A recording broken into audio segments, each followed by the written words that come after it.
Well, look, I'm not going to waste all the time I'm in. I'm going to talk about his running mate. His running mate, Elon Musk.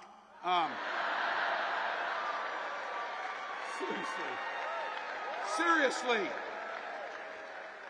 Where is Senator Vance after he got asked the simplest question in the world at the debate? Did Donald Trump lose the 2020 election? And after 2 weeks, he finally said, no, he didn't. That's where he's been spending his time. But that's it. So, look, Elon's on that stage, jumping around, skipping like a dipshit on these things. You know it.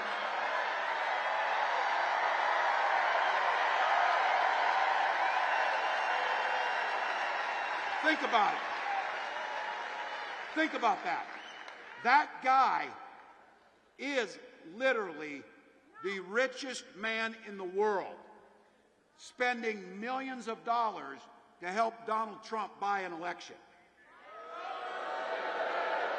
Now look, they're saying the quiet parts out loud now because Donald Trump has already promised that he would put Elon in charge of government regulations that oversee the businesses that Elon runs. That's a hell of a buy. He could spend billions to make more than $10 billion on the back end. So in other words, Donald Trump, in front of the eyes of the American public, is promising corruption. That's what he's promising you. And you know what? I don't believe he keeps many promises, but he'll keep that one. I'll guarantee you he'll keep that one. But here's the good news, Madison. Donald Trump is never going to be president. Elon Musk is never going to run anything.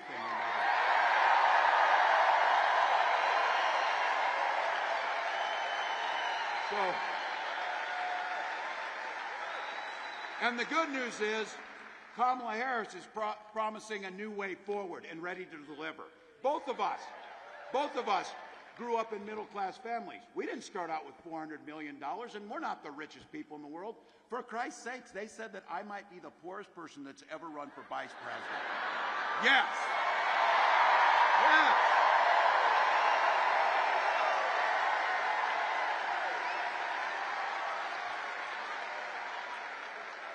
Kamala actually worked at McDonald's and did that job.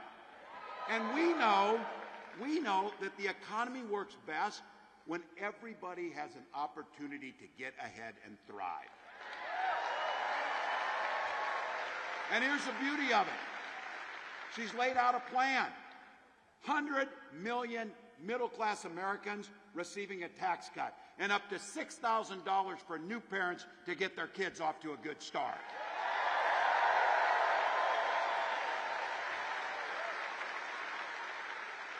Take on the price gougers, and there's a great example if you want to know what price gouging looks like. Hurricanes coming to Florida. They're telling people to get out to protect their lives. Guess what happened to airline prices during that week? They shut up. That's not capitalism, that's price gouging, and it needs to be against the law. That brings down the price of groceries. That brings down the price of pharmaceuticals. And then she announced something last week for all of you with a little less hair, a little gray, or your parents are getting that way, those of you in the middle. This thing is absolutely transformational.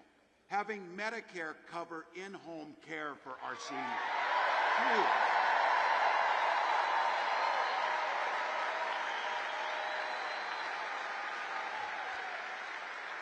For all you young people, I guarantee you when you get to be 60, you start paying a lot of damn attention to Medicare and Social Security. So, look, first time ever, our seniors can qualify through Medicare to get their vision and their hearing aids so they can live quality life.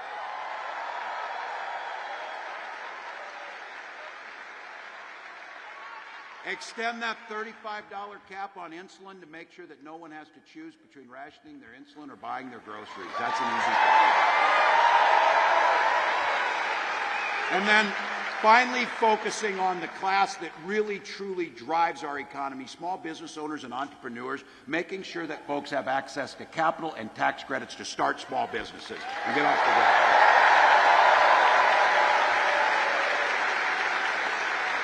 And again, for all the young people, the one thing, the biggest purchase you'll make, the thing where you can get some generational wealth, making sure that we give down payment assistance so that you can buy into homes and get started.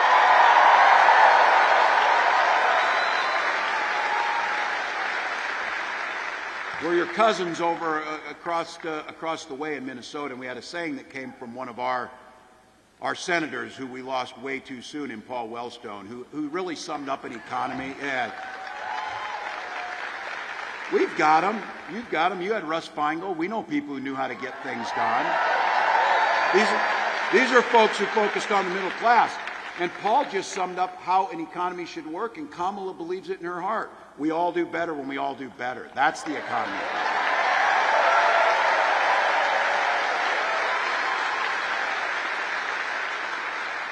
Donald Trump and JD and Elon and the rest of the billionaires, they got a little bit different idea. And they did us a favor, actually, this time. I have to be careful. I said they don't have a plan. They do have a plan. They'll have a concept of a plan on health care. They do have a plan. There's Project 2025, which I'm glad all of you know about now, that you know what's in there. That's good.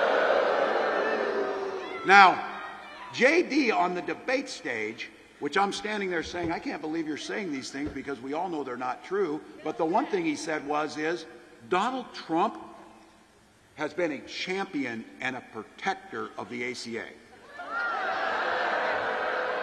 Donald Trump, the famously big fan of Obamacare. There might be somebody here who'll have a few words about that in a little bit here, we'll see. But, bit of a perspective. Look, come on. They tried 60 times, they filed lawsuits, Donald Trump said anything, and if it wasn't for the courage of John McCain walking out and saying no, they would have ripped health care away from him.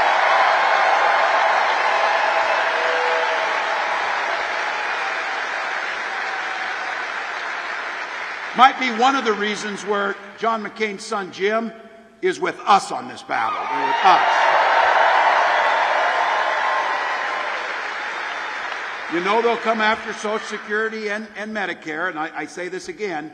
From their perspective, I guess for Donald Trump, it probably is simple. He doesn't give a damn if his Social Security check shows up. He has been qualified for Social Security for many years, by the way, too, in his age.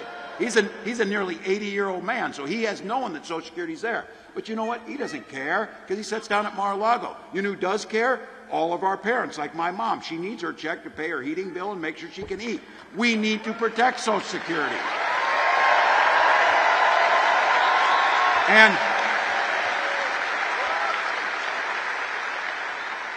And the real question that people are going through McDonald's are going to be asked is, do you want a Trump tax cut with those fries? Or tax increase? Because you're not going to get it. If you're a billionaire coming through the line, you'll get it. If you're the rest of us, 20% increase from his terrorists having $4,000 a year to our cost.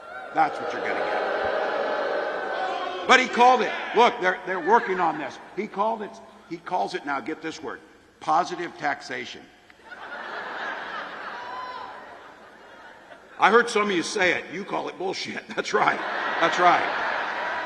Because that positive increase is $4,000 on your family. That's not us saying it. That's every economist. Oh, don't listen to the economists. Don't listen to the doctors. Don't listen to the experts in foreign policy. Listen to Donald Trump, who's failed at everything he's ever done in his life. That's it. Now look.